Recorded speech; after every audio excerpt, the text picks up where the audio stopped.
नमस्कार, public interest में आपका स्वागत है। मैं हूं जगविंदर पटियाल। लोकसभा चुनाव के लिए प्रधानमंत्री मोदी के खिलाफ दिल्ली से लेकर बंगाल तक नई रणनीति तैयार हो रही है। 5 राज्यों के मुख्यमंत्री सक्रिय हैं। आज कॉलिंग कार्ड में पीएम बनाम 5-5 सीएम की सियासी जंग दिखाएंगे आपको। इंडिया अलायंस में सीट शेयरिंग की फाइट और बढ़ गई है। ममता अब कांग्रेस पर पर्सनल अटैक कर रही है। कांग्रेस नए ऑप्शन तलाश रही है। क्या मोदी को दक्षिण में रोकने का नया प्लान बना है? सोनिया गांधी कहां से लोकसभा चुनाव लड़ेंगी भी या नहीं लड़ेंगी? सिग्नेचर स्टोरी में जवाब तलाशेंगे। बात झारखंड की नई सोरेन सरकार की भी करेंगे। चंपई सोरेन ने सूबे के नए सीएम के तौर पर शपथ तो ले ली है, लेकिन विधायकों के टूटने का खतरा बना हुआ है। ऑपरेशन लोटस न हो जाए, इसीलिए गठबंधन के विधायक कांग्रेस की सरकार वाले तेलंगाना पहुंच गए हैं। फैक्ट फाइंडिंग में फ्लोर टेस्ट की फांस दिखाएंगे। उलझा हुआ तो वाराणसी की ज्ञानवापी मस्जिद का मसला भी है। लगातार दूसरे दिन तहखाने में पूजा हुई और बाहर जुमे पर नमाजियों की भीड़ थी। इलाहाबाद हाईकोर्ट ने तहखाने में पूजा पर रोक लगाने से इनकार कर दिया है। अब 6 फरवरी को मुस्लिम पक्ष की पिटीशन पर सुनवाई होगी। क्या चुनाव से पहले राम मंदिर की तरह यह मामला भी सेटल हो जाएगा? पब्लिक प्लेटफॉर्म में यही दिखाएंगे।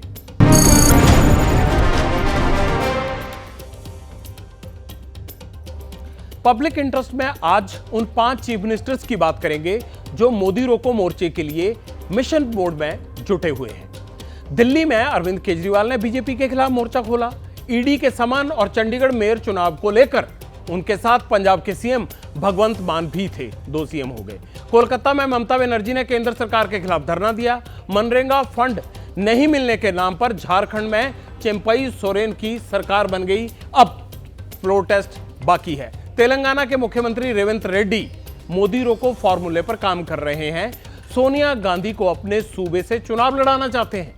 आपको इन सब की बात सुनाएंगे। मोदी वर्सेस 5 सीएम जैसा सियासी सीन, पूरा उसका हाल दिखाएंगे। लेकिन सबसे पहले दिल्ली चलते हैं, जहां आज सबसे ज्यादा हंगामा रहा।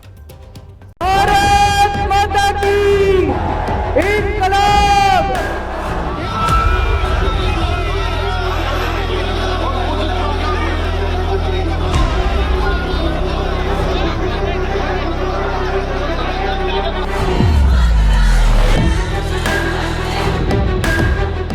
अरविंद केजरीवाल और ममता बनर्जी इंडिया अलायंस के 2 ऐसे नेता हैं जिनके मन में दिल्ली की टॉप पोस्ट पर पहुंचने का अरमान तो है, लेकिन अंदर खाते खींचतान बहुत ज्यादा है। बीच में चुनाव का पहाड़ है, इसीलिए सियासी दहाड़ है। दिल्ली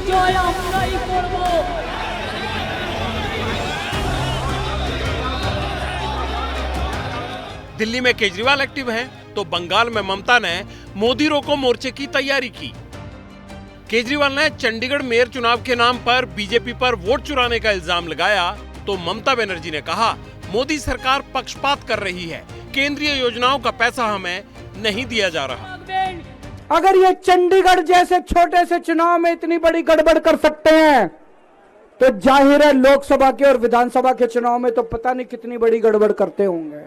जब पाप का घड़ा भर जाता है बहुत ज्यादा, तो फिर प्रकृति अपनी झाड़ू चलाती है, भगवान अपनी झाड़ू चलाता है, चीजों को ठीक करता है। 2024 में ये किसी न किसी तरीके से खुदा ना खास्ता ये आ गए तो नरेंद्र मोदी का नाम नरेंद्र मोदी नहीं रहेगा, नरेंद्र पुतिन बन जाएगा। भाई साहब, बाद में इलेक्शन नहीं करवाएंगे, ये फिर इलेक्शन नहीं होगा।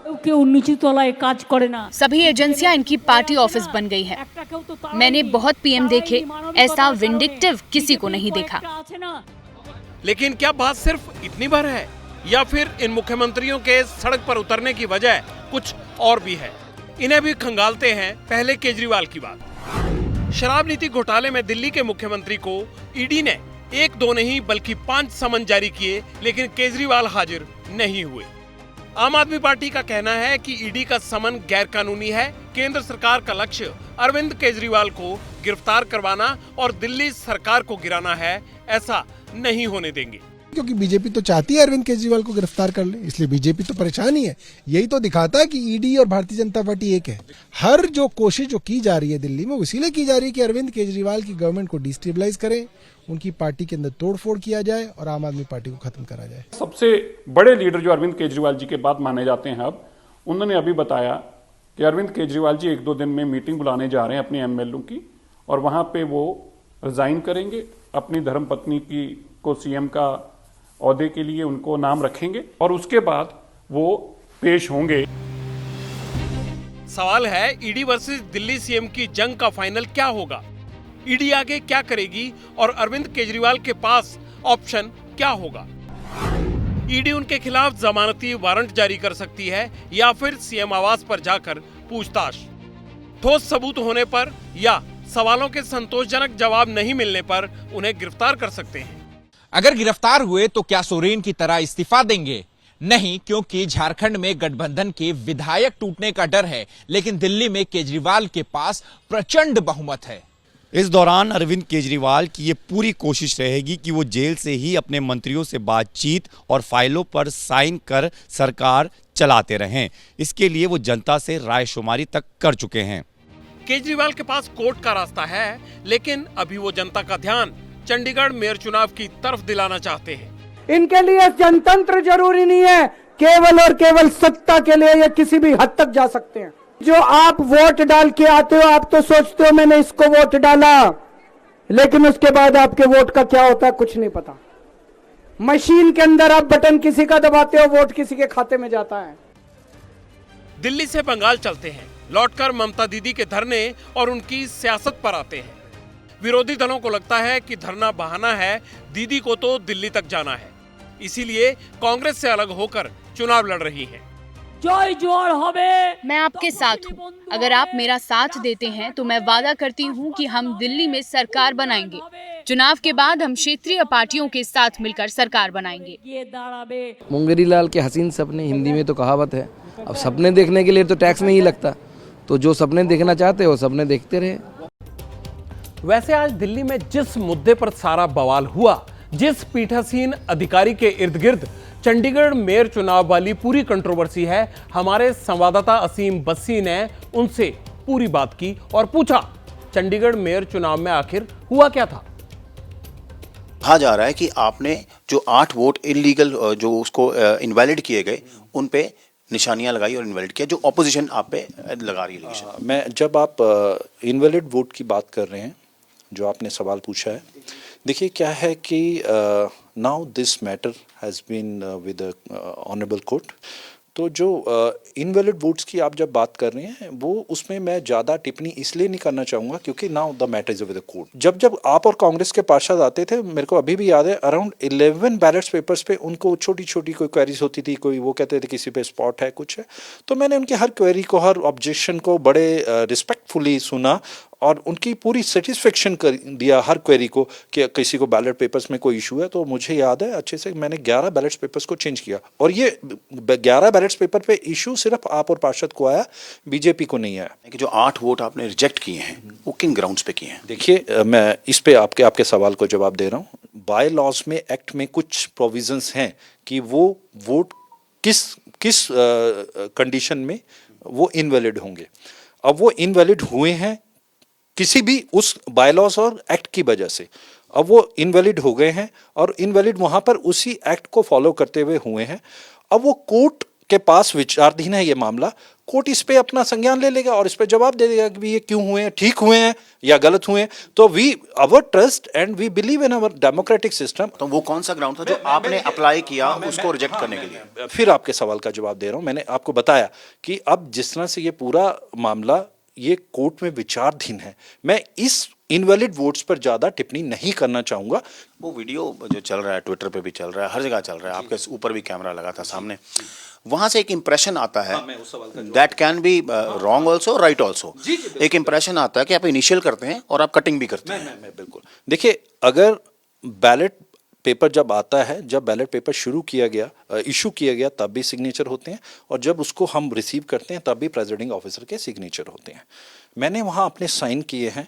उस पूरी प्रक्रिया में जो साइन करते हुए अगर उनको कुछ लग रहा है कि कुछ गलत हुआ है जैसे वो सोच रहे हैं, तो ठीक है, वो बैलेट पेपर्स आप एडमिनिस्ट्रेशन की कस्टडी में है, कंसर्न कॉम्पिटेटिंग अथॉरिटी के पास है।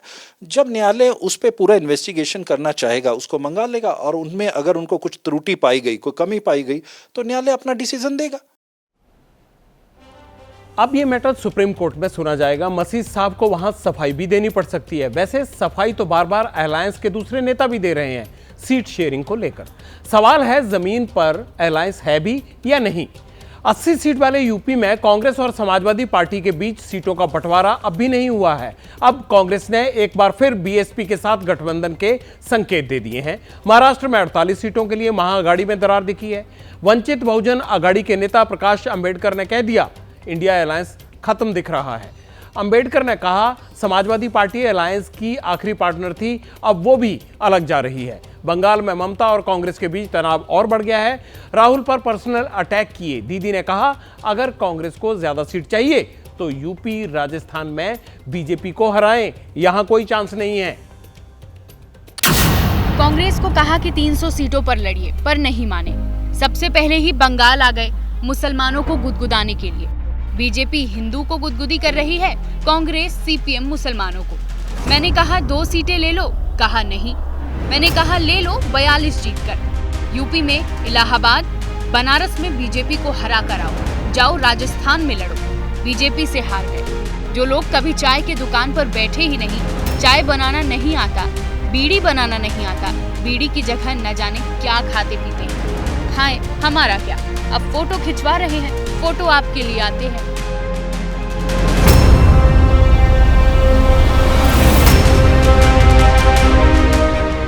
इंडिया गठबंधन में कांग्रेस पार्टी है, तृणमूल कांग्रेस है, सीपीएम है, सीपीआई है, 27 पार्टियां हैं। इंडिया गठबंधन की सरकार बनेगी दिल्ली में। हम समझते हैं कि ममता बनर्जी की प्राथमिकता पश्चिम बंगाल में जो आज 18 सीटें हैं बीजेपी की, उसको घटाकर 0 तक लाएं, वो ही मकसद हमारा भी।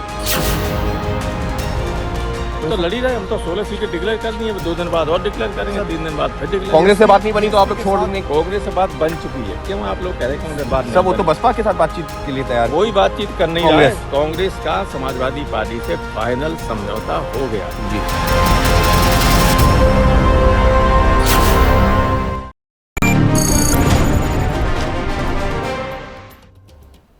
अगर इंडिया अलायंस टूटा, 26 दल अलग अलग लड़े, तो फिर सबसे ज्यादा नुकसान कांग्रेस का ही होगा, क्योंकि देश की सबसे पुरानी पार्टी के लिए दांव पर काफी कुछ है। इसीलिए पार्टी लीडरशिप को बिना वक्त गंवाए यह तय करना होगा कि क्षेत्रीय दलों को उचित सम्मान कैसे दिया जाए, जैसे या जहां बीजेपी से उनकी सीधी टक्कर है, खासकर वहां साथी उनके जो भी हैं उन दलों को सपोर्ट करें, और जहां दूसरे दल हावी हैं वहां कांग्रेस हठ नहीं त्याग का फॉर्मूला अपनाए। ऐसा नहीं किया तो नेता देखते रह जाएंगे, एनडीए गठबंधन बाजी मार ले जाएगा। कांग्रेस के सामने एक और सवाल है, क्या नॉर्थ और साउथ के लिए अलग अलग प्लान तैयार करने होंगे? राहुल की न्याय यात्रा मणिपुर से मुंबई तक है, यानी ईस्ट टू वेस्ट, मगर दक्षिण में पार्टी क्या करेगी? क्या पार्टी के सभी सीनियर लीडर्स के साथ गांधी फैमिली के तीनों मेंबर्स चुनावी मैदान में नजर आएंगे? क्या राहुल और प्रियंका गांधी की सीट डिसाइड हो गई है? क्या सोनिया गांधी इस बार भी संसद में दिखाई देंगी? अगर हां तो किस रूट से, लोकसभा से या राज्यसभा से? सवाल इसलिए है क्योंकि तेलंगाना और राजस्थान कांग्रेस ने सोनिया के सामने एक बार फिर चुनाव लड़ने का प्रस्ताव भेजा है।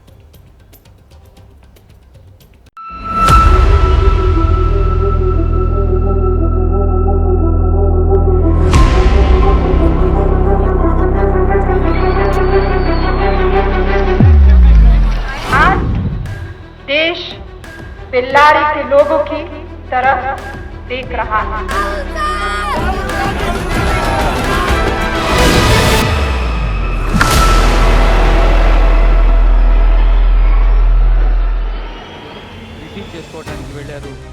सियासत में हर तस्वीर का महत्व होता है, उसके पीछे एक बड़ी मैसेजिंग और पोस्चरिंग होती है। ज्यादा दिन नहीं गुजरे, बीते साल 7 दिसंबर की ही बात है। कांग्रेस ने तेलंगाना में सरकार बनाई, रेवंत रेड्डी को सीएम बनाया। सोनिया गांधी, राहुल, प्रियंका सब मंच पर थे। कांग्रेस अध्यक्ष खरगे भी मौजूद थे।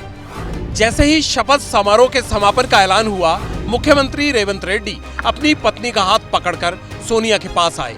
दोनों ने उनके पैर छुए और आशीर्वाद लिया।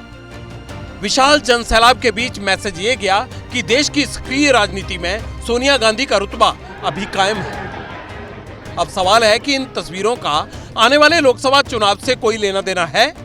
क्या तेलंगाना और सोनिया गांधी का रिश्ता इन तस्वीरों से कहीं आगे निकलने वाला है?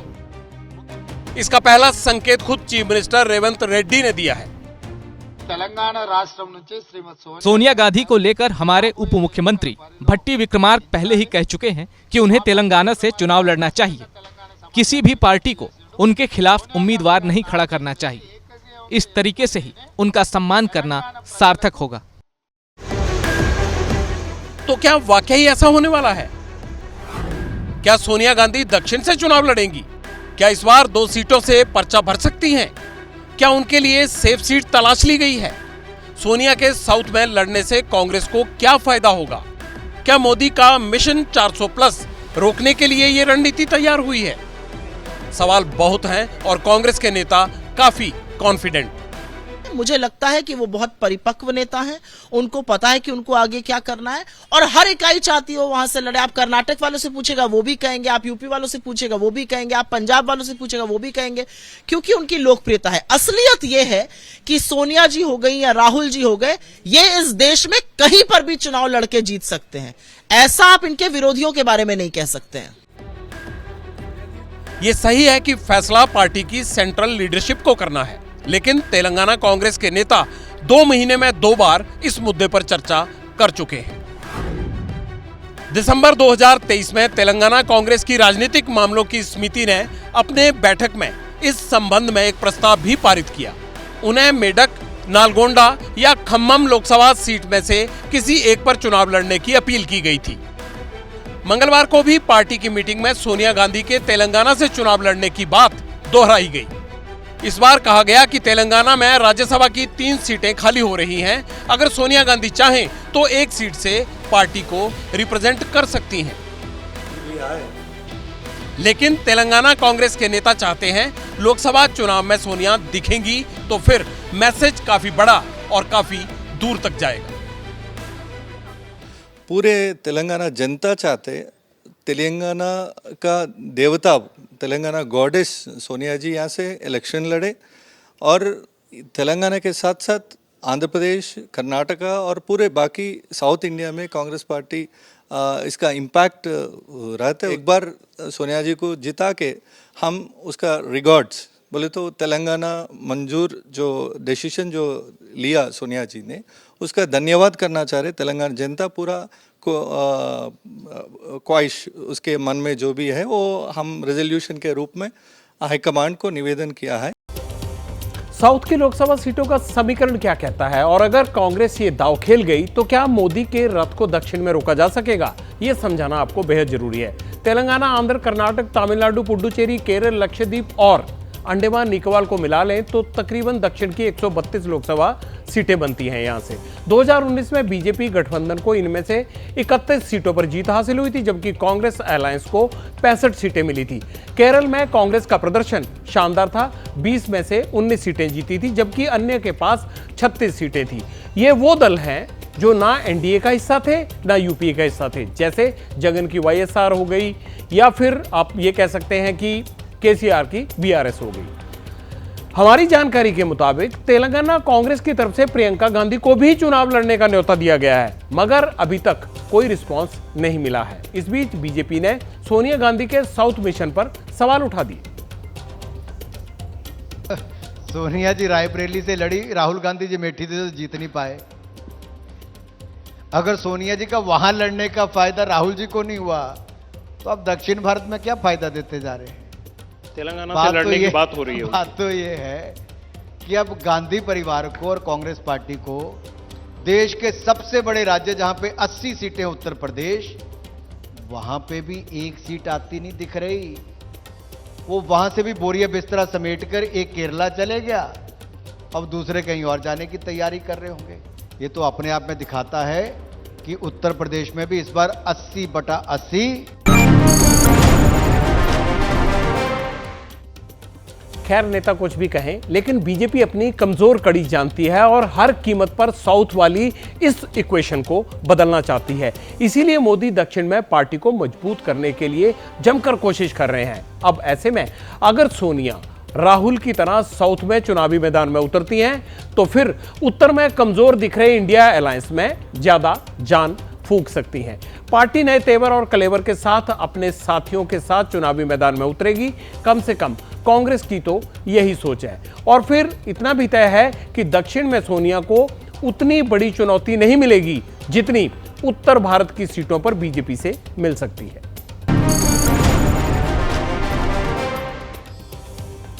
वैसे चुनौती तो झारखंड की नई सरकार के सामने भी है, फ्लोर टेस्ट में बहुमत साबित करने की। इसीलिए झारखंड में सियासी ड्रामे के बीच अब रिजॉर्ट पॉलिटिक्स शुरू हो गई है। जिन चंपई सोरेन का पूरा झारखंड उनको टाइगर के नाम से जानता है, वो भी टेंशन में है। चंपई सोरेन सीएम पद की शपथ ले चुके हैं। 5 फरवरी को फ्लोर टेस्ट होना है, लेकिन फ्लोर टेस्ट से पहले टाइगर को ऑपरेशन लोटस का डर सता रहा है, कहीं हॉर्स ट्रेडिंग ना हो जाए। इसीलिए आज जेएमएम गठबंधन के 36 विधायकों को हैदराबाद शिफ्ट कर दिया गया। 2 उड़ानों में एमएलए हैदराबाद के बेगमपेट हवाई अड्डे पर पहुंचे। तेलंगाना में सीएम रेवंत रेड्डी के विधायकों को रिसीव करने के लिए खास तौर पर मंत्री पोन्नम प्रभाकर को उन्होंने भेजा था। उनके साथ तेलंगाना कांग्रेस की प्रभारी दीपा दास मुंशी भी वहां मौजूद थी। विधायकों को हैदराबाद के बाहरी इलाके में बने लियोनियो रिजॉर्ट में ठहराया गया है। 70 स्पेशल कमरे बुक कराए गए हैं। उधर झारखंड का मुद्दा संसद में भी गूंजा। विपक्ष ने संसद से वॉकआउट तक किया और मोदी सरकार पर कड़ा हमला किया। झारखंड को अस्थिर करने के लिए गंभीर इल्जाम भी लगाए। शिबू सोरेन का मैं बेटा हूं। संघर्ष हमारे खून में है और संघर्ष करेंगे, लड़ेंगे, जीतेंगे। हेमंत सोरेन और गुरुजी शिबू सोरेन जी का केवल दोष ये है कि उन्होंने कभी भी सांप्रदायिक शक्तियों से समझौता नहीं किया। इसलिए एक आदिवासी निर्वाचित मुख्यमंत्री को परेशान किया जा रहा है। क्या कहना है कि चुनी हुई सरकार को गिराने की कोशिश है, उसी मुद्दे को लोकसभा में उठाते हुए वॉकआउट किया। खग जाने खग की ही भाषा, चोर चोर मौसेरे भाई। इस बीच एक और बड़ी खबर, 36 विधायकों को हैदराबाद तो पहुंचा दिया गया, लेकिन 7 विधायकों का अभी भी कोई अता पता नहीं है। कौन से 7 विधायक? जो झारखंड से गए हैं तेलंगाना, वो रांची में भी नहीं है और हैदराबाद भी नहीं पहुंचे हैं। ये 7 विधायक अगर 5 फरवरी को फ्लोर टेस्ट में शामिल नहीं हुए तो चंपई सोरेन सरकार नहीं बना पाएंगे। विधायक वसंत सोरेन, सीता सोरेन, प्रदीप विनोद सिंह, रामदास सोरेन, लोबिन हेम्ब्रम और चमरा लिंडा, इनको लेकर सस्पेंस है कि ये 5 फरवरी को ये लोग क्या करेंगे, कहां हैं, कोई पता नहीं है अभी तक। ये एक नई मुसीबत खड़ी हो गई है टाइगर के लिए। लोबिन हेम्ब्रम ने बगावत का ऐलान करते हुए कह दिया है कि जेएमएम से कोई रिश्ता नहीं रखेंगे। लीजिए, ये नई आफत खड़ी हो गई है चंपई सोरेन के लिए। अगर यहाँ पीपीएस एक्ट लागू होता तो आज हमारे गांव में जो हमारे ग्राम सभा है उसको महत्व मिलता और उसको सब चीज का ताकत मिलता, लेकिन आज ये सब गौन हो गया है। आज उसी के उपलक्ष्य में हम लोग को हमने सोचा कि भाई एक भी काम यहाँ का जो बचाव कवच है सीएटी एक्ट और एसपीटी एक्ट, इसको लोग अभी तक धरातल पर नहीं उतार पाया और इसी के लिए हमको मजबूरन ये झारखंड बचाव मोर्चा का गठन करना पड़ा। क्योंकि झारखंड राज्य माननीय गुरुजी शिबू सोरेन के नेतृत्व में इतना आंदोलन होने के बाद राज्य अलग हुआ, लेकिन आज राज्य अलग होने के बाद भी आज तक ये जितना सारा जो मुद्दा है आज तक ये इसको धरातल पर नहीं उतारा है। और इसीलिए हमने चाहा कि अब जेएमएम से हम रिश्ता नाता नहीं रखेंगे, क्योंकि लोग कह रहे हैं ये दगाबाज हो गया है लोग। अच्छा, जिस वक्त ये सारा सियासी ड्रामा चल रहा था ना, उसी दौरान 2-3 और बड़े अपडेट सामने आए। हेमंत सोरेन की न्यायिक हिरासत खत्म हुई। अब वो ईडी के 5 दिनों के रिमांड पर हैं। उनका रिमांड मांगा गया था। राहुल गांधी की न्याय यात्रा झारखंड के पाकुड़ पहुंच गई। अभी तक इंडिया अलायंस का कोई भी नेता या कोई दल राहुल की न्याय यात्रा में नहीं दिखा था। ममता बनर्जी ने तो मान लीजिए कि राहुल को यात्रा की परमिशन भी नहीं दी थी अपने इलाके में। लेकिन झारखंड मुक्ति मोर्चा के विधायक राहुल की यात्रा का समर्थन कर रहे हैं। खुद चीफ मिनिस्टर चेम्पई सोरेन ने राहुल गांधी को झारखंड में रिसीव किया। राहुल की न्याय यात्रा कल भी झारखंड में रहेगी। वो देवघर में बाबा बैद्यनाथ मंदिर जाएंगे। 40 साल पहले इंदिरा गांधी भी यहां पूजा अर्चना करने आई थी।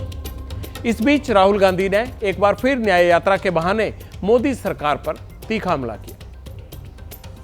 नफरत के बाजार में मोहब्बत की दुकान खोलनी है और जहां भी ये नफरत का बाजार खोलते हैं वहां कांग्रेस पार्टी हमारे अलायंस पार्टनर मोहब्बत की दुकान खोल देते हैं। जेएमएम और कांग्रेस के नेता बार बार ऑपरेशन लोटस की बात करते हैं। ये आखिर है क्या? हो सकता है आप में से कई ना जानते हो। ये कोई ऑफिशियल फ्रेज नहीं है। 2008 में पहली बार कर्नाटक में ऑपरेशन लोटस शब्द सियासी तौर पर चर्चा में आया था। तब बीजेपी को 225 में से 110 सीट मिली थी। बहुमत के लिए 3 सीट कम रह गई थी। कर्नाटक के पूर्व मंत्री जी जनार्दन रेड्डी ने दल बदल विरोधी कानून को दरकिनार किया। 7 विपक्षी विधायकों को इस्तीफा दिलवाकर बीजेपी में शामिल करा लिया। इन्हीं 7 सीटों पर उपचुनाव हुआ। 7 विपक्षी विधायकों में से 5 जीत गए और बीजेपी की कुल सीटें 110 से बढ़कर 115 हो गई। सरकार बन गई। ऑपरेशन लोटस कब कामयाब रहा, अब ये आपको मैं बताता हूं। 2018 में मध्य प्रदेश विधानसभा चुनाव में कांग्रेस को सबसे ज्यादा 114 सीटें मिली, बीजेपी को 109 सीटें मिली थी। कमलनाथ कांग्रेस के नेता थे, सीएम बन गए। मार्च 2020 में ज्योतिरादित्य सिंधिया ने 22 विधायकों के साथ कांग्रेस छोड़ दी, बीजेपी में शामिल हो गए। कमलनाथ को इस्तीफा देना पड़ गया। मार्च 2020 में शिवराज सिंह चौहान सीएम बन गए। इसके बाद हुए उपचुनाव में बीजेपी जीती और उसकी सीटें, जो उपचुनाव वाली सीटें थी, उनके कारण बढ़ गई। ऐसा ही कर्नाटक में भी हुआ। 2018 में विधानसभा चुनाव में बीजेपी को 104 सीटें मिली थी। बहुमत में 9 सीटें कम थी। सबसे बड़ी पार्टी होने के नाते बीजेपी ने सरकार बनाई, लेकिन बहुमत ना होने की वजह से मई 2018 में सरकार गिर गई। इसके बाद कांग्रेस जेडीएस गठबंधन की सरकार बनी। 2019 में विधायकों ने विद्रोह के बाद ये सरकार भी वहां गिर गई। जुलाई 2019 में बीजेपी ने सरकार बनाई और दिसंबर 2019 में हुए उपचुनाव में जीतकर बहुमत बरकरार रखा। ये पूरा ऑपरेशन लोटस का ज्ञान है जो कि काफी समय से चला आ रहा है। मैं चंपई सोरेन ईश्वर की शपथ लेता हूं कि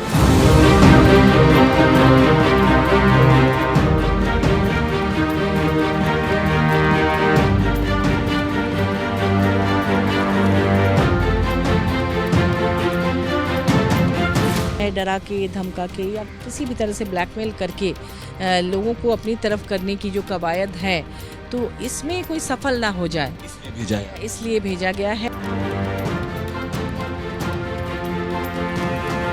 उन्होंने एक बंद लिफाफा छोड़ रखा था और जब उसे बाद में उसे पढ़ा गया तो उसमें उन्होंने खुद ही माननीय चंपई सोरेन जी का नाम प्रस्तावित किया था।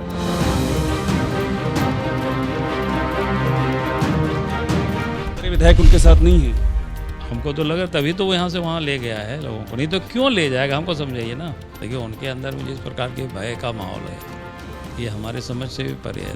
भारतीय जनता पार्टी जहाँ कहीं भी भाजपा की सरकार नहीं, उनके खिलाफ फर्जी झूठे मुकदमे लगाकर झारखंड में इन्होंने किया। एक चुनी हुई सरकार को इसलिए अपदस्थ किया कि वहाँ आदिवासी थे और वो सरकार को अस्थिर करना चाहते। सब कुछ ठीक नहीं चल रहा है, ना दल में चल रहा है, ना सोरेन परिवार के।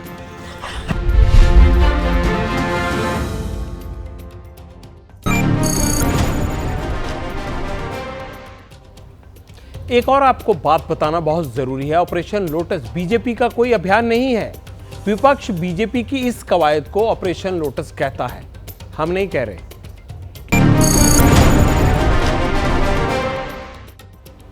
अब ज्ञानवापी मस्जिद की बात कर लेते हैं। इलाहाबाद हाईकोर्ट ने व्यास तहखाने में आरती और पूजा अर्चना पर रोक लगाने से इनकार कर दिया है। 31 साल बाद यानी 1 फरवरी को जिला अदालत का आदेश आने के बाद ज्ञानवापी परिसर में व्यास तहखाने में पूजा अर्चना शुरू हुई थी। व्यास जी के तहखाने में पूजा वाले आदेश के खिलाफ मुस्लिम पक्ष ने 1 फरवरी की सुबह 3 बजे सुप्रीम कोर्ट का रुख किया था। लेकिन सुप्रीम कोर्ट ने मुस्लिम पक्ष यानी इंतजामिया कमेटी से इलाहाबाद हाई कोर्ट जाने के लिए कहा था। आज मुस्लिम पक्ष की याचिका पर इलाहाबाद हाई कोर्ट में 2 घंटे से ज्यादा सुनवाई हुई। सुनवाई के दौरान इलाहाबाद हाई कोर्ट ने पूजा पर अंतरिम रोक लगाने से साफ इनकार किया। हालांकि हाई कोर्ट ने यूपी सरकार को निर्देश दिया, कहा जहां संरक्षित की जाए और यानी जगह संरक्षित की जाए, साथ ही ज्ञानवापी परिसर में सुरक्षा के भी सख्त इंतजाम रहने चाहिए। इलाहाबाद हाईकोर्ट ने कहा ज्ञानवापी परिसर को कोई नुकसान नहीं होना चाहिए, ना ही वहां किसी तरह का कोई निर्माण किया जाए। इलाहाबाद हाईकोर्ट में वाराणसी जिला अदालत के आदेश के खिलाफ अगली सुनवाई अब 6 फरवरी को होगी।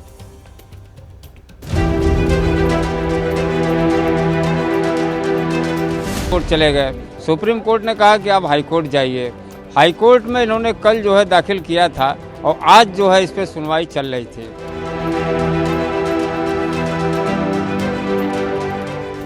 जिन कोर्टों के ऊपर है वहाँ ऐसी लचक और ढील पैदा हुई है कि जो लोग इबादतगाहों पर कब्जा करने का प्रोग्राम चाहते थे उनको सहूलत और आसानी मिल रही है।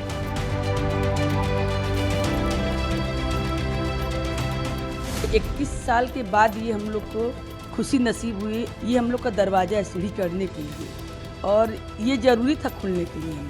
हम लोग इससे बहुत ज़्यादा खुश हैं। सबसे बड़ा इंसाफ का मंदिर है। अगर लोगों का भरोसा उससे उठ जाए तो ये देश के लिए भी बहुत नुकसान की बात है। ज्योतिर्लिंग है और जो सैकड़ों हजारों वर्षों से पूजित है। मुस्लिम समाज भी यह जानता है, मानते हैं, पहचानते हैं, लेकिन फिर भी जो है भाईचारे की दृष्टि से वह सत्य को स्वीकारें और जो मुगल आक्रांताओं ने जो गलतियां की हैं उसे सहर्ष स्वीकार करते हुए और हिंदू समाज को यह ज्ञानवापी के सुप्रीम कोर्ट फैसला करे, कौन से कोर्ट ने फैसला कर रहे, चल रहे हैं, कुछ बदलते कुछ होते हैं, कुछ आते हैं। आप जानते हो एक फैसला किया था सुप्रीम, ये आगे राज्यसभा में, दूसरे पर कमीशन के चेयरमैन बन जाएंगे, ऐसी होता रहेगा। पर कानून सर्वोपरि है ना सर? कानून सर्वोपरि है, ये तो हम भी जानते हैं, और कानून का पालन कहाँ हो रहा है? व्यास जी के दर्शनों के लिए भक्तों की भीड़ उमड़ने लगी है। फिलहाल भक्तों को तहखाने के बाहर से ही दर्शन करवाए जा रहे हैं, किसी को अंदर नहीं ले जाया जा रहा। दूसरी तरफ आज जुमे का दिन था, इसलिए बड़ी संख्या में मुस्लिम ज्ञानवापी परिसर में नमाज पढ़ने के लिए भी पहुंचे। किसी तरह से विवाद की स्थिति पैदा न हो जाए, इसके लिए पुलिस ने ज्ञानवापी परिसर के आसपास सुरक्षा का तगड़ा घेरा बुना था। ड्रोन से भी पूरे इलाके पर नजर रखी जा रही थी। ज्ञानवापी परिसर में पूजा वाले कोर्ट के जो आदेश थे उसके खिलाफ इंतजामिया कमेटी ने बंद का आह्वान भी किया हुआ था आज, जिसके चलते वाराणसी के कई इलाकों में मुस्लिम समुदाय ने अपनी दुकानें बंद रखी। मुसलमान चाहते हैं कि देखिए एक तरफा जो भी जा रहा है न्यायालय का, तो ये गलत है एक तरह से देखा जाए तो। अगर कोई भी केस वगैरह अगर आपका बन रहा है, चल रहा है, तो अगर न्यायालय में है अगर वो, तो न्यायालय की बात को सुनना है। अगर एक तरफा आप कर रहे हैं बात, तो वो खराब है, गलत। बीजेपी के लिए कार्यकर्ता हो चाहे जो भी, वो वांटेडली छेड़ रहे हैं, परेशान कर रहे हैं, ताकि जो 2024 का इलेक्शन आने वाला है, पूजा अर्चना शुरू किए जाने पर मुस्लिम पक्ष ने मस्जिद की इंतजामिया कमेटी ने एतराज जताया है और इस फैसले को गलत बताया है।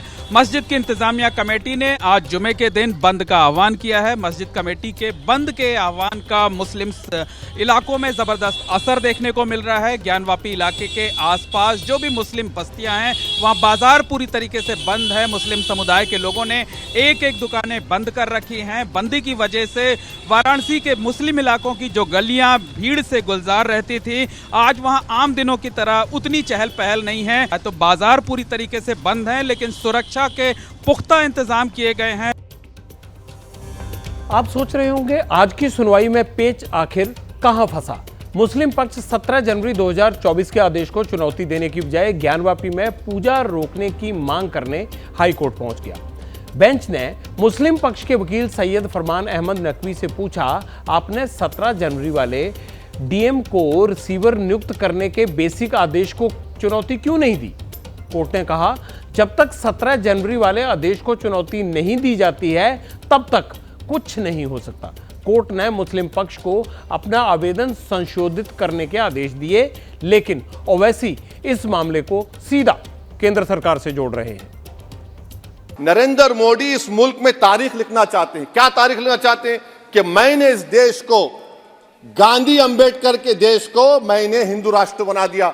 मैं उम्मीद करता हूं कि हमारे भारत के हमारे हिंदू भाई देश के प्रधानमंत्री की सोच को नाकाम करेंगे। मैं जिम्मेदारी के साथ कह रहा हूं कि भारत के प्रधानमंत्री और उनकी सरकार भारत के मुसलमानों से उनकी शनाख्त को छीनना चाहते हैं। मगर आप जो चादर मुझसे छीनना चाह रहे हैं, मेरी मस्जिद है, आप हर मस्जिद को छीनना चाहते हैं। आप बताइए 17 करोड़ मुसलमानों को क्या पैगाम दे रहे हैं आप, कि आप हर मस्जिद को छीन लेंगे मुझसे? फिर मेरा वजूद किस माने रखता है? हम तो केवल इतना कहेंगे, ज्ञानवापी मामला कोर्ट में है, इसलिए दोनों पक्षों को सब्र रखना चाहिए। जिस तरह राम मंदिर मामले में कोर्ट का फैसला आया, उसी तरह से देर सवेर इस मामले का भी निपटारा हो ही जाएगा। नेताओं को इस मामले में भड़काऊ बयानबाजी या राजनीति करने से बचना चाहिए। हमारे देश में कोर्ट ही सर्वोच्च है। विवाद का जो भी फाइनल फैसला आएगा वो ना किसी की जीत होगी और ना ही किसी की हार। उत्तराखंड की धामी सरकार यूनिफॉर्म सिविल कोड लागू करने में अब सिर्फ एक कदम दूर रह गई है। उत्तराखंड में यूनिफॉर्म सिविल कोड का ड्राफ्ट तैयार कर लिया गया है। धामी ने 5 सदस्यों की जो समिति बनाई थी, उसने यूसीसी के फाइनल ड्राफ्ट का काम पूरा कर लिया है। आज ड्राफ्ट मुख्यमंत्री पुष्कर सिंह धामी को सौंप दिया गया। आने वाले सोमवार यानी 5 फरवरी को पुष्कर सिंह धामी यूसीसी के ड्राफ्ट को उत्तराखंड विधानसभा में पेश करेंगे। अब ये जान लीजिए कि मोटे तौर पर यूनिफॉर्म सिविल कोड में क्या क्या बड़े बदलाव आने की बात हो रही है। अभी देश में अलग अलग धर्मों के लिए अलग अलग कानून हैं, जैसे Hindu marriage act, Muslim personal, Christian marriage act, Parsi marriage act और स्पेशल मैरिज एक्ट। यूसीसी लागू होने से ये अलग अलग विवाह कानून खत्म हो जाएंगे। किसी भी धर्म के किसी भी व्यक्ति के लिए शादी करना और तलाक लेने का नियम एक हो जाएगा। सबको संपत्ति के मालिकाना हक हासिल करने के लिए बराबर अधिकार होंगे। तलाक के बाद महिलाओं को गुजारा भत्ता पाने के लिए एक जैसी प्रक्रिया होगी, अलग अलग नहीं। लिव इन रिलेशनशिप में के मामलों में पारदर्शिता आएगी। यूसीसी के हर वर्ग और धर्म की महिलाओं को बराबर का हक मिलेगा। इस कानून से मुस्लिम महिलाओं को भी तलाक देने का अधिकार मिल पाएगा और यूनिफॉर्म सिविल कोड से समलैंगिक विवाह पर भी रोक लगेगी। हमने पहली बार विधानसभा का उत्तराखंड का जो आम चुनाव हुआ था, उस चुनाव के समय आप सबके समक्ष हमने ये संकल्प रखा था कि नई सरकार के गठन होते ही हम सबसे पहले कोई काम करेंगे तो वो समान नागरिक संहिता को लाने के लिए कमेटी बनाने का काम करेंगे। और जो हमने वायदा किया था उस वायदे को आगे बढ़ाया सरकार गठन के बाद, और 5 सदस्यीय कमेटी बनी। और ये कमेटी फॉर्म होने के बाद इस कमेटी ने 2 और उप समितियां बनाई। उत्तराखंड सरकार ने यूनिफॉर्म सिविल कोड का जो ड्राफ्ट तैयार करवाया है, उसमें शादी विवाह से जुड़े एक प्रावधान होंगे। सूत्रों के मुताबिक यूसीसी के फाइनल ड्राफ्ट में कई बातों को स्पष्ट किया गया है, जैसे शादी के लिए लड़के और लड़की की न्यूनतम उम्र सीमा पहले की तरह है। यूसीसी में भी शादी के लिए लड़के का कम से कम 21 साल और लड़की का उम्र 18 साल होनी चाहिए। शादीशुदा पुरुष हो या महिला, दोनों को तलाक लेने का बराबर का अधिकार होगा, चाहे वो किसी भी पंथ या मजहब से हो। कॉमन सिविल कोड में शादी और तलाक दोनों का रजिस्ट्रेशन करवाना जरूरी होगा। किसी दंपति को सरकारी योजनाओं का लाभ तभी मिलेगा जब उनकी शादी रजिस्टर्ड होगी। जानकारी के मुताबिक पति या पत्नी के जिंदा रहते दूसरी शादी करने की पाबंदी होगी। एक अहम बात और ये भी है कि पति या पत्नी की रजामंदी के बिना कोई भी शादीशुदा व्यक्ति धर्म परिवर्तन नहीं कर सकेगा, और अगर ऐसा उसने किया तो उसका साथी गुजारा भत्ता या मुआवजा मांगने का हकदार होगा। सूत्रों के मुताबिक यूसीसी में बच्चे की कस्टडी को लेकर भी प्रावधान है। अगर पति पत्नी का तलाक हो जाए या घरेलू झगड़े से अलग अलग हो जाए दोनों, तो 5 साल तक बच्चे की कस्टडी उसकी मां के पास ही रहेगी।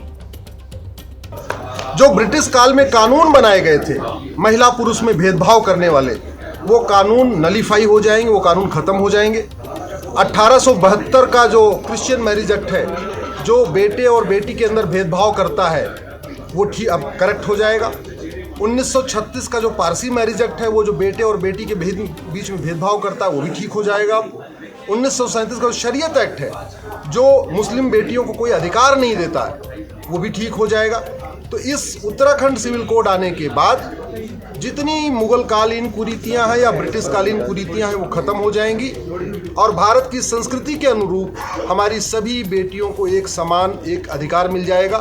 ड्राफ्ट है वो आ गया है, धीरे धीरे ड्राफ्ट में क्या क्या है वो सबके समक्ष होगा और फिर इस बात के ऊपर लाइन सामने आ जाएंगी। मुझे लगता है एक विकसित भारत की ओर ये बहुत मजबूत पहल है कि अब देश विकसित होने की दिशा में आगे बढ़ रहा है और ये ड्राफ्ट पूरे देश के लिए एक नजीर होगा और मुझे पूरी उम्मीद है कि इस ड्राफ्ट को जब ये हमारे यहाँ इंप्लीमेंट हो जाएगा तो पूरा देश की तमाम सरकारें इसे मानेंगी और देश में एक नए कानून के रूप में ये ड्राफ्ट हमें देखने के लिए मिलेगा।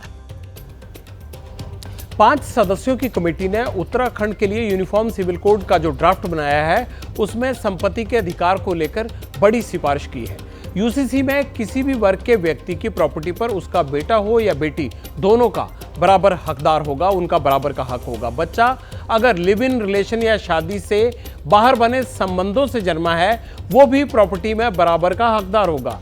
इसके अलावा गोद ली हुई संतान या फिर सरोगेसी से पैदा हुआ बच्चे का भी अपने माँ बाप की संपत्ति पर अधिकार होगा। अगर पति की मौत हो जाती है तो उसकी पत्नी और बच्चे को संपत्ति पर अधिकार मांगने का हक होगा, लेकिन मृत व्यक्ति के माँ बाप भी उसकी प्रॉपर्टी में बराबर के ही हकदार होंगे। अगर बच्चा गर्भ में पल रहा है तो उसे भी अपने पिता की संपत्ति में हिस्सेदारी लेने का हक होगा। यूसीसी ड्राफ्ट में बच्चे को गोद लेने के लिए कोई नया प्रावधान नहीं बनाया गया है। बच्चा गोद लेने के लिए किसी भी दंपति को पहले की तरह जो भी लागू कानूनी प्रक्रिया है उसका ही पालन करना होगा।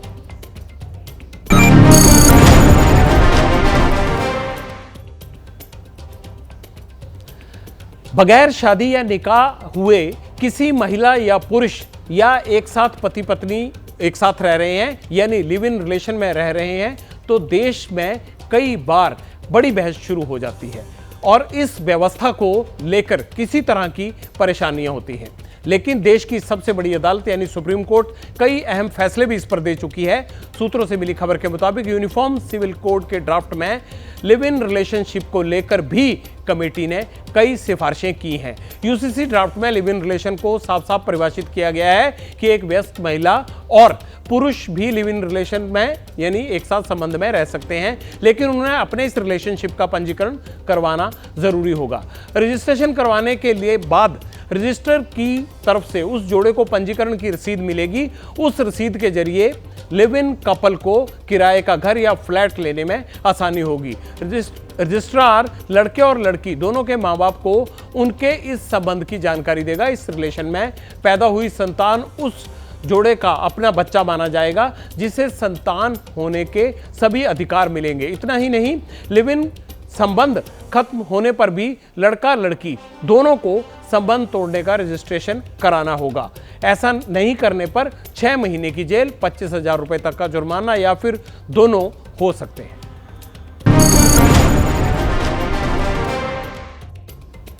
आज दिन भर इंटरनेट पर एक मॉडल पूनम पांडे छाई रही, उनकी चर्चा रही एक खबर को लेकर। वजह क्या थी? दरअसल पूनम पांडे ने ऑफिशियल इंस्टाग्राम अकाउंट पर एक पोस्ट शेयर किया गया उनके, जिसमें लिखा था पूनम पांडे की मौत हो गई है। पूनम पांडे की मौत की खबर। यह खबर सामने आने के बाद हमारे रिपोर्टर्स ने मुंबई से लेकर कानपुर वाले उनके घर तक इस खबर की पुष्टि करने की कोशिश की, लेकिन मौत की खबर फैलाने के बाद ना तो उनके परिवार की तरफ से कोई बोल रहा है, ना मिल रहा है, और ना ही उनकी टीम का कोई सदस्य। हम कोशिश कर रहे हैं, लेकिन ये खबर कंफर्म नहीं हो पा रही है। अगर वाकई पूनम पांडे की मौत हो गई है तो ये बहुत दुखद खबर है, बहुत अफसोसजनक खबर है। और अगर ये सिर्फ पब्लिसिटी का स्टंट है तो मुझे लगता है इससे शर्मनाक बात कोई हो नहीं सकती। पूनम पांडे की मौत जिस बीमारी से बताई गई है उसका नाम सर्वाइकल कैंसर बताया जा रहा है।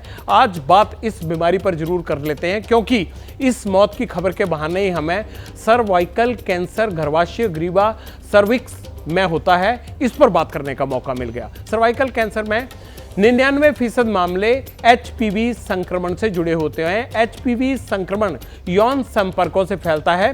हालांकि ज्यादातर केस में HPV संक्रमण वाले खुद ये अपने आप ठीक हो जाते हैं, लेकिन अगर महिलाओं में ये संक्रमण लंबे समय तक रहे तो ये सर्वाइकल कैंसर का कारण बन जाता है।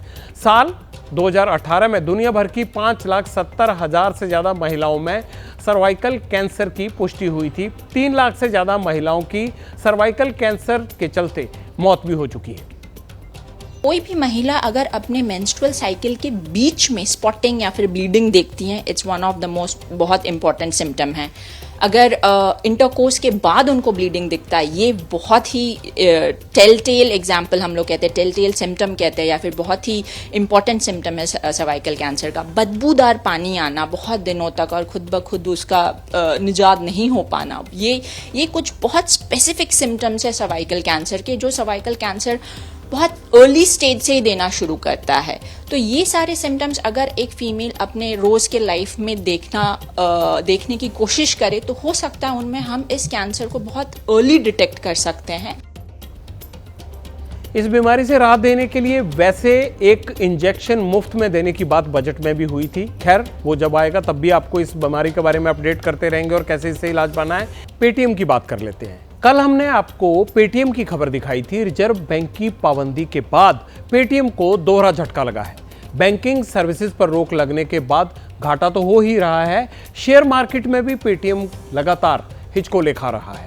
पेटीएम बैंकिंग पर रोक के बाद आज दूसरे दिन भी पेटीएम के शेयर्स स्टॉक मार्केट में औंधे मुंह गिरे हैं। बुधवार को शेयर बाजार में पेटीएम के एक शेयर की कीमत 763 रुपए थी, जो शाम होते होते यानी आज ही 487 रुपए के निचले स्तर पर पहुंच गई।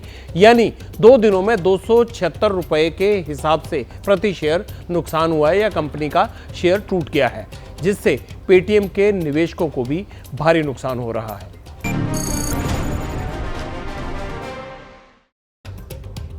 भाभी जी घर पर हैं, ये सीरियल तो बहुत सारे लोग देखते होंगे। उसी में एक तिवारी जी आते हैं। तिवारी जी ने हमारी एक खबर देखी जो कोटा में एक बच्ची ने सुसाइड किया, निहारिका ने। उसको देखकर उन्होंने एक वीडियो कमेंट डाला। इसीलिए आज पब्लिक इंटरेस्ट में हम आपको उनका वीडियो कमेंट सुना रहे हैं। आज कुछ दिखा नहीं रहे होंगे, आप सुनिएगा और हम उम्मीद करते हैं बाकी सेलेब्स को भी बच्चों के लिए इस तरह के कमेंट्स का कैंपेन हर हाल में चलाना चाहिए।